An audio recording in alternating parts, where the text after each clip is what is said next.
पहाड़ियों के बीच बसे एक शांत गांव में आर्या नाम का एक बुद्धिमान बूढ़ा ऋषि रहता था।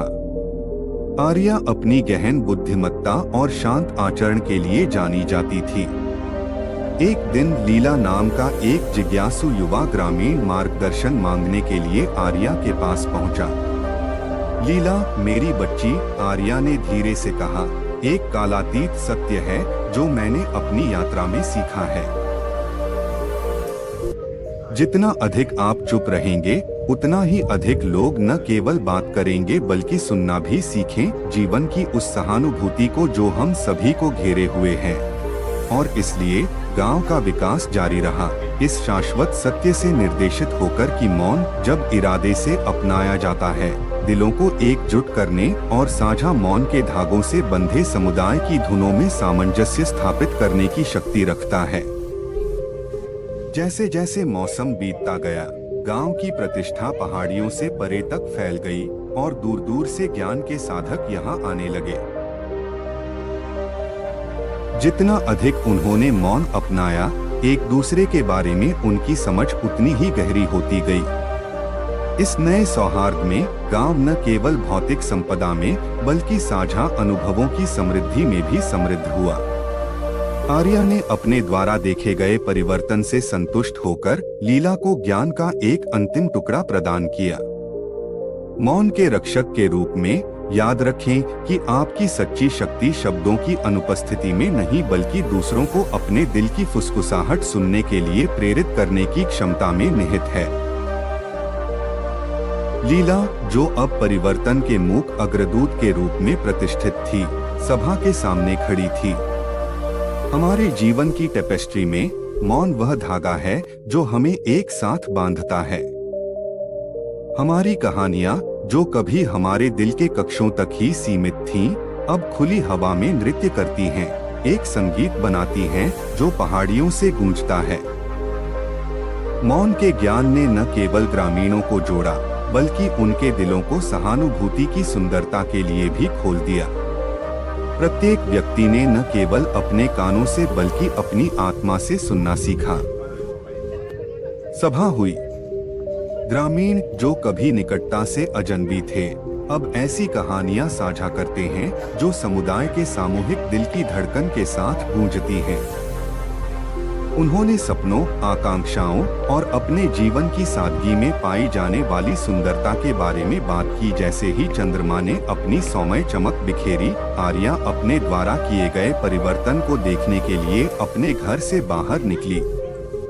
गांव साझी खामोशी का एक टेपेस्ट्री बन गया था, जहां अनकहे शब्द पहले से कहीं अधिक जोर से बोले जाते थे। अधिक लोग बात करेंगे, तुम्हारे बारे में नहीं बल्कि जीवन की सिम्फनी के बारे में जो शब्दों के बीच रिक्त स्थान में प्रकट होती है। और इसके साथ ही आर्या ने अपना मौन ध्यान फिर से शुरू कर दिया और लीला को कालातीत सत्य को भविष्य में ले जाने के लिए छोड़ दिया। जैसे जैसे मौसम बदला, वैसे वैसे गांव भी बदला। लीला की मौन साधना का तरंग प्रभाव अपना जादू बुनता रहा।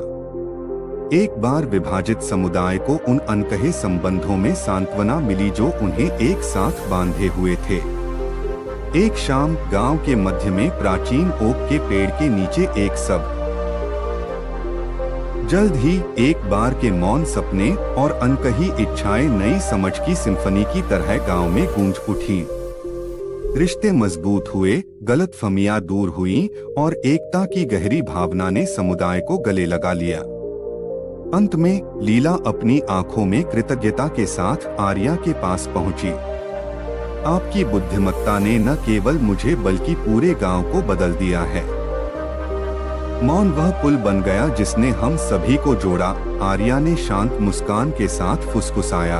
याद रखो प्रिय लीला, जितना अधिक तुम चुप रहोगी, उतना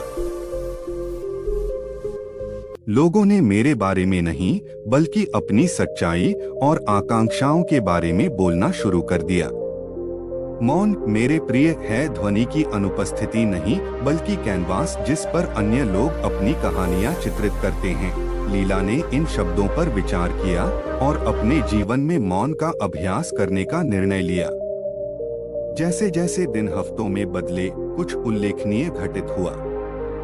गांव आत्मनिरीक्षण के स्वर्ग में बदल गया। जितना अधिक लीला चुप रही, उतना ही अधिक ग्रामीणों को उनकी आवाज का पता चला। एक समय मैं एक उफनती नदी की तरह थी, जो लगातार अपने विचार और राय साझा करती थी।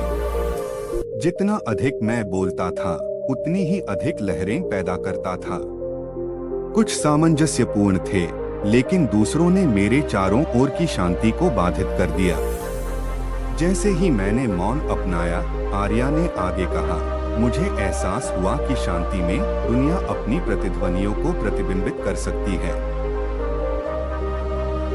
और इसलिए प्राचीन ओक की छाया के नीचे ग्रामीणों और यात्रियों ने कहानियों का आदान प्रदान जारी रखा, बोली जाने वाली और अनकही, जिससे पहाड़ियों में गूंजने वाली साझा चुप्पी की एक टेपेस्ट्री बन गई, जो उन सभी को जीवन की सिम्फनी सुनने के लिए ज्ञान की तलाश में आमंत्रित करती थी। उनके दिलों के बीच की जगहों से गूंज उठा। कभी खामोश रहने वाला यह गांव शब्दों के बीच रिक्त स्थान को समाहित करने की परिवर्तनकारी शक्ति का जीवंत प्रमाण बन गया है।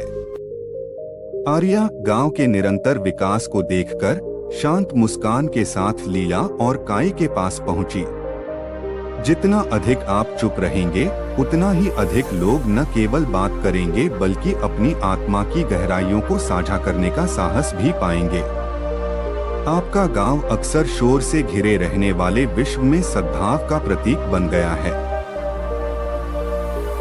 अनुभव से प्रेरित होकर काई ने गांव में रहने का फैसला किया और उस चुप्पी का संरक्षक बन गया जिसने उसे गले लगा लिया था।